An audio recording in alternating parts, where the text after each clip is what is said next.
நமக்கு என்ன சொல்ல போறாங்க அப்ப நம்ம செஞ்சு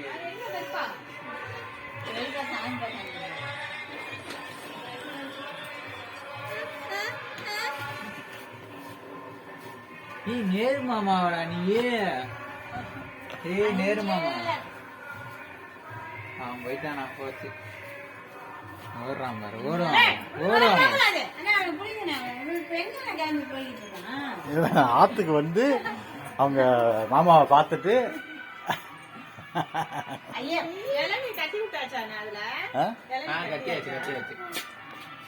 பாருங்க தம்பி